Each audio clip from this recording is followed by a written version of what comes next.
Hello, everyone, and welcome back to another day of Finding Hope Through Faith. I am Daniel. We are in Deuteronomy chapter 30, and we're going to be wrapping it up. We only have about 4 more chapters of Deuteronomy, and then we're going to be getting into Joshua. So hopefully more meat and potatoes. Got a lot of ground to cover still, but so far, so good. All I got to say is I wouldn't want to be these people that does not heed the words. There's a lot of curses that will be brought upon them if they don't heed the words. And then we're gonna finish up with some more Book of Enoch. Hopefully get some. That seems like the most descriptive, and yet it's the most, like, I guess, movie-like, if you will. It's very epic, epic tale type of thing. Anyway, let's get to it. Thank you for coming to see me. So Deuteronomy chapter 30, and let's get to it. When all these things which I have set before you, the blessings and the curses, are fulfilled in you, and from among whatever nations in the Lord your God may have dispersed you, you ponder them in your heart.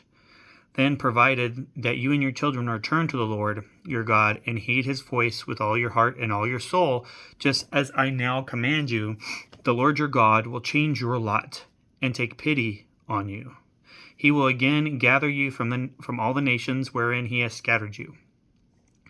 Though you may have been driven to the farthest corner of the world, even from there will the Lord your God gather you.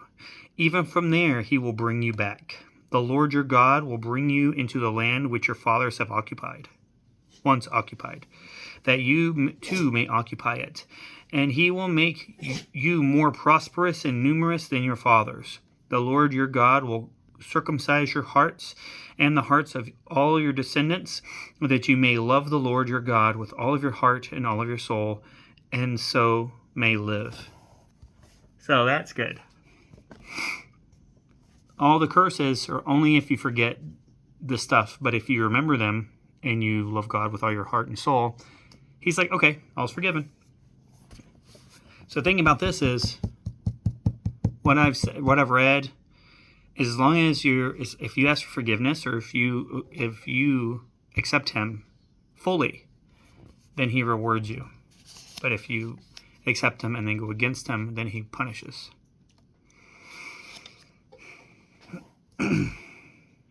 But all those curses the Lord your God will assign to your enemies and the foes who have persecuted you.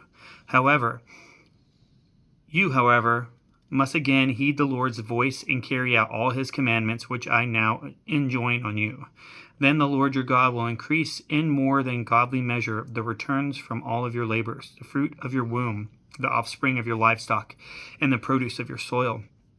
For the Lord your God will again take delight in your prosperity, even as he took delight in your fathers.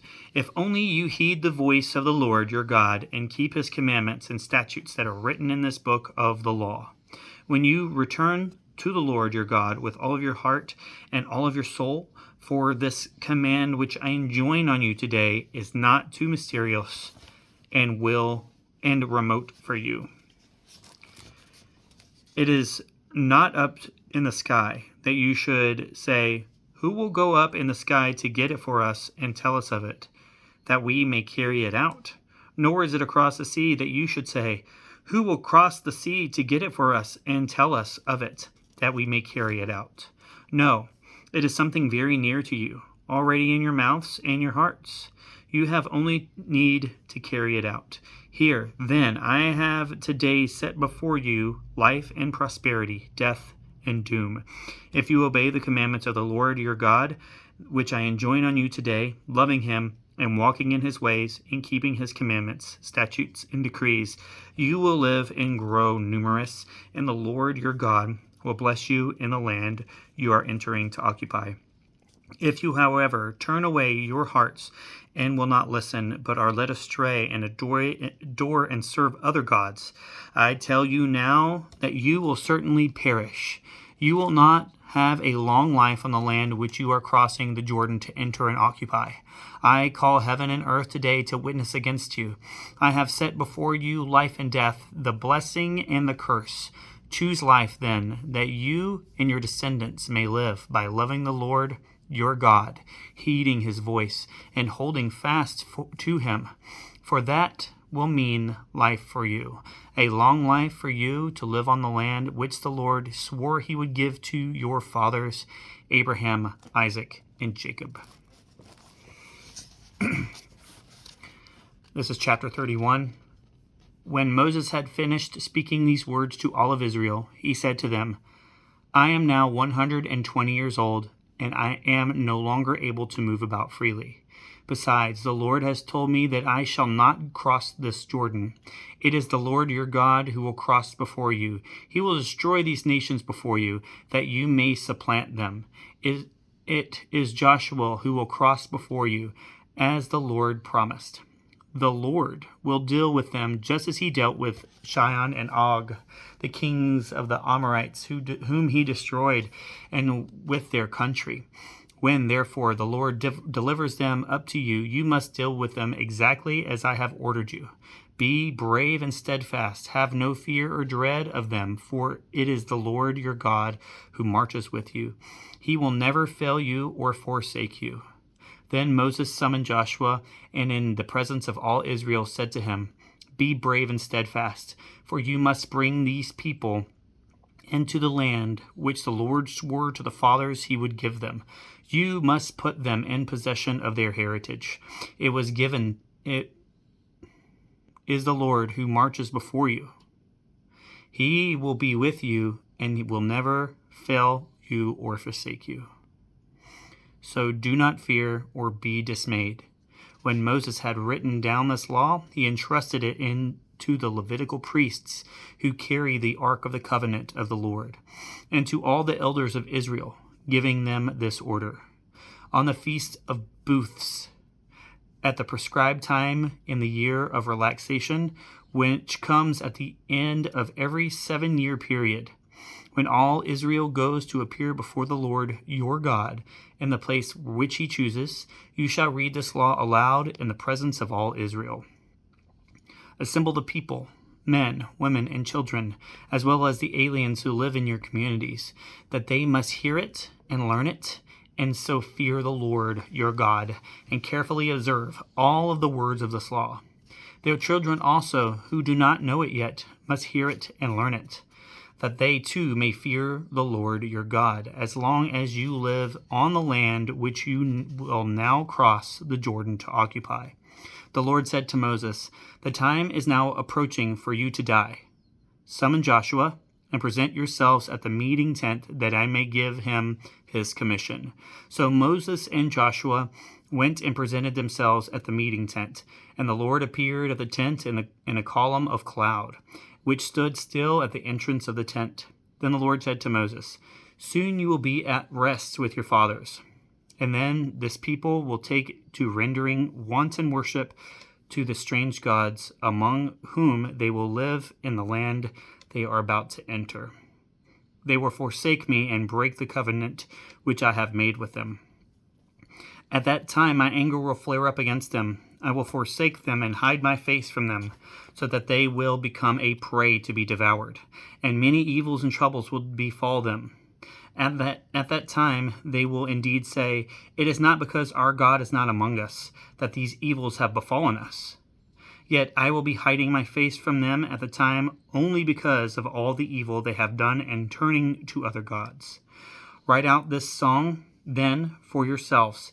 Teach it to the Israelites and have them recite it, so that this song may be a witness for me against the Israelites. For when I have brought them into the land flowing with milk and honey, which I promised on oath to their fathers, and they have eaten their fill and grown fat, if they turn to other gods and serve them, despising me and breaking my covenant, then when many evils and troubles befall them, this song, which their descendants will not have forgotten to recite, will bear witness against them.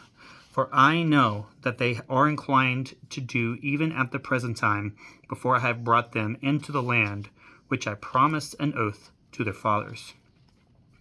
So Moses wrote this song that same day, and he taught it to the Israelites. Then the Lord commissioned Joshua, son of Nun, and he said to him, Be brave and steadfast, for it is you who must bring the Israelites into the land which I promised them on oath. I myself will be with you. When Moses had finished writing out on a scroll the words of the law with their entirety, he gave the Levites who carry the ark of the covenant of the Lord this order.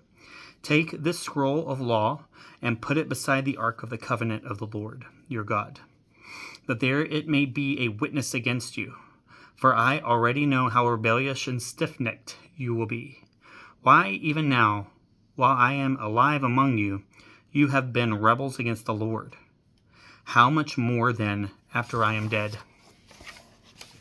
Therefore, assemble all your tribal elders and your officials before me, that I may speak these words for them to hear, and so may call heaven and earth to witness against them.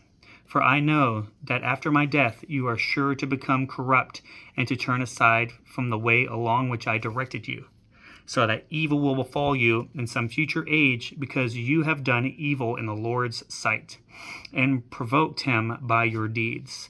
Then Moses recited the words of this song from beginning to end for the whole assembly of Israel to hear.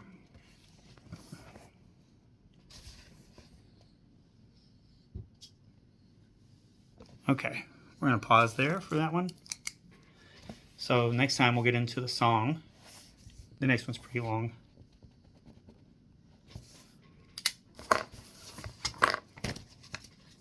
So now we're starting to get, it's time to set out. It's time for the ancestors to set out. All they have to do is do the right thing. And if they can't, they already know what the punishment's going to be. Book of Enoch, book 1, chapter 47.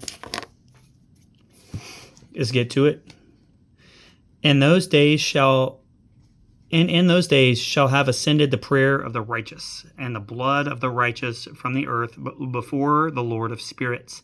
In those days the holy ones who dwell above in the heavens shall unite with the one voice, and supplicate and pray and praise and give thanks and bless the name of the Lord of spirits, on behalf of the blood of the righteous which has been shed, and that the prayer of the righteous may not be in vain before the Lord of spirits, that judgment may be done unto them, and they may not have to suffer forever. In those days I saw the head of days, when he seated himself upon the throne of his glory, and the books of the living were opened before him, and all his hosts which is in heaven above, and his counselors stood before him. And the hearts of the holy were filled with joy, because the number of the righteous had been offered, and the prayer of the righteous had been heard, and the blood of the righteous had been required before the Lord of spirits. The fount of righteousness, the Son of Man, the stay of righteousness, judgment of the King and the kings and Almighty. And in that place I saw the fountain of righteousness, which was inexhaustible, and around it were many fountains of wisdom. And all the thirsty drank of them, and they were filled with wisdom, and in their dwellings were with the righteous and the holy and elect.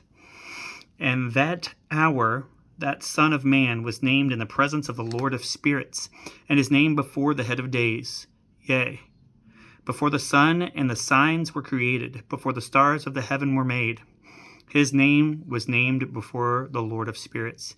He shall be a staff to the righteous, whereon to stay themselves and not fall.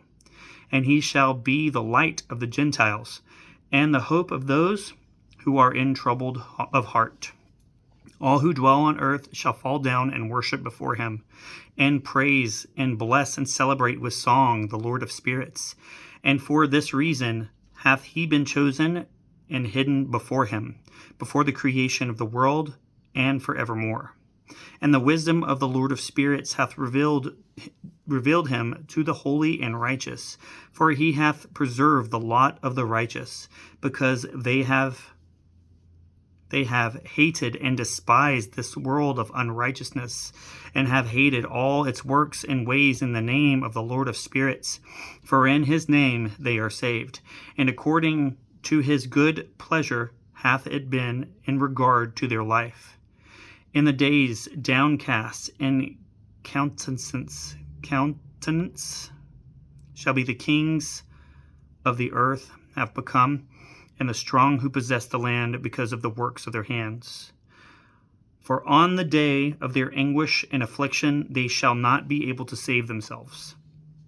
And I will give them over into the hands of mine elect, as straw in the fire, so shall they burn before the face of the holy. As lead in the water shall they sink before the face of the righteous, and no trace of them shall any more be found. And on the day of their affliction there shall be rest on earth, and before them they shall fall and not rise again. And there shall be no one to take them with hands and raise them, for they have denied the Lord of spirits and his anointed. The name of the Lord of spirits be blessed, the power and wisdom of the elect one. For wisdom is poured out like water, and glory faileth not before him for evermore. For he is mighty, and in all his secrets and righteousness. And unrighteousness shall disappear as a shadow, and have no continuance, because the elect one standeth before the Lord of spirits, and his glory is for ever and ever, and his might unto all generations. And in him dwells a spirit of wisdom, and the spirit which gives insight, and the spirit of understanding and might, and the spirit of those who have fallen asleep in righteousness. And he shall judge the secret things, and no one shall be able to utter a living word before him. For he is the elect one before the Lord of spirits, according to his good pleasure. The glorification and victory of the righteous, the repentance of the Gentiles. And in those days a change shall take place for the holy and elect, and the light of days shall abide upon them, and glory and honor shall turn to the holy. On the day of affliction, on which evil shall have been treasured up against the sinners, and the righteous shall be victorious in the name of the Lord of spirits. And he will cause the others to witness this, that they may repent and forego the works of their hands. They shall have no honor through the name of the Lord of spirits, yet through his name shall they be saved. And the Lord of spirits will have compassion on them, for his compassion is great. And he is righteous also in his judgment. And in his presence of glory and unrighteousness also shall not maintain itself. At his judgment the unrepentant shall perish before him. And from thenceforth I will have no mercy on them, saith the Lord of spirits. The resurrection of the dead, and the separation by the judge of the righteous and the wicked. And in those days shall the earth also give back that which has been entrusted to it, and Sheol also shall give back that which it has received, and hell shall give back what it owes. And he shall choose the righteous and holy from among them, for the day has drawn nigh that they should be saved. And the elect one shall in those days sit on my throne, and his mouth shall pour forth all the secrets of wisdom and counsel. For the Lord of spirits hath given them to him, and hath glorified him. And in those days shall the mountains leap like rams, and the hills also shall skip like lambs satisfied with milk. And the faces of all the angels in heaven shall be lighted up with joy. For in those days the elect one shall arise, and the earth shall rejoice, and the righteous shall dwell upon it, and the elect shall walk thereon, the 7 middle mountains, and the elect one. So what I'm seeing is that people could still get saved. For he is forgiving.